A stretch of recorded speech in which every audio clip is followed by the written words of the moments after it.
মুহূর্তে বাংলাদেশে বৈষম্য বিরোধী ছাত্র আন্দোলনের পক্ষ থেকে গুরুত্বপূর্ণ বার্তা দিয়েছেন তিনজন সমন্বয়ক। আপনাদের এই বার্তাটি বেশি বেশি করে মানুষের কাছে ছড়িয়ে দেওয়ার জন্য অনুরোধ করা হচ্ছে। বেশি করে ছড়িয়ে দিন, শেয়ার করুন এবং আমার চ্যানেল বং নিউজ লাইভ অবশ্যই সাবস্ক্রাইব করুন। দেখুন কি বলছেন এই মুহূর্তের পরিস্থিতি নিয়ে। সম্মানিত দেশবাসী ও মুক্তিকামী ছাত্র জনতা, শহীদের রক্তের বিনিময়ে ছাত্র নাগরিকের অভ্যুত্থানের মাধ্যমে আমরা যেই ফ্যাসিস্ট হাসিনার পতন ঘটিয়েছি এবং একটি নতুন বাংলাদেশের আকাঙ্ক্ষা করছি, তাকে নস্যাৎ করতে বিভিন্ন শক্তি ইতিমধ্যে তৎপর হয়েছে এবং নানা ধরনের ষড়যন্ত্র এবং পরিকল্পনা করা হচ্ছে।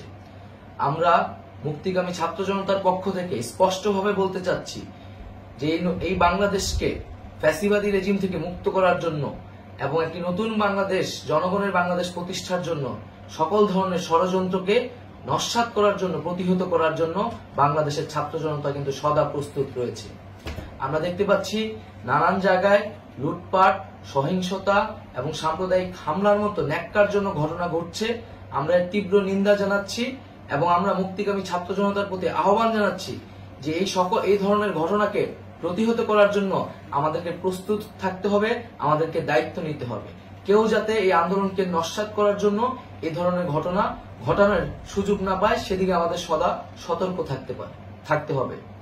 আমরা আরো দেখতে পাচ্ছি যে রাষ্ট্রপতি গতকাল বলেছিলেন যে অনতিবিলম্বে তিনি জাতীয় সংসদ বিলুপ্ত করবেন, কিন্তু আমরা এখনো দেখছি যে একটি অভ্যুত্থানের পরেও এই ফ্যাসিস্ট হাসিনার জাতীয় সংসদ রয়ে গেছে।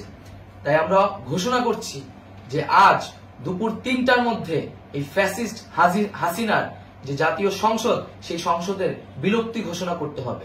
যদি আজ বিকাল ৩টার মধ্যে এই জাতীয় সংসদের বিলুপ্তির ঘোষণা না আসে, তবে আমরা কঠোর কর্মসূচি দিতে বাধ্য থাকব।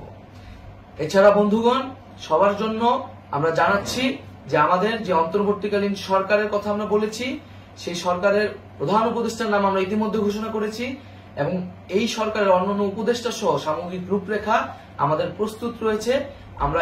আমরা খুব শীঘ্রই সেই রূপরেখাটি জাতির সামনে উপস্থাপন করব।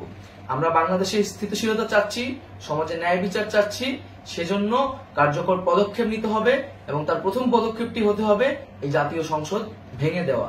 এবং সবার প্রতি আহ্বান থাকবে, আপনারা শান্তিপূর্ণভাবে অবস্থান রাখুন, শান্তিপূর্ণভাবে এবং অহিংসভাবে এবং সকল পরিকল্পনাকে, ষড়যন্ত্রকে নস্যাৎ করার জন্য সদা সতর্ক থাকুন।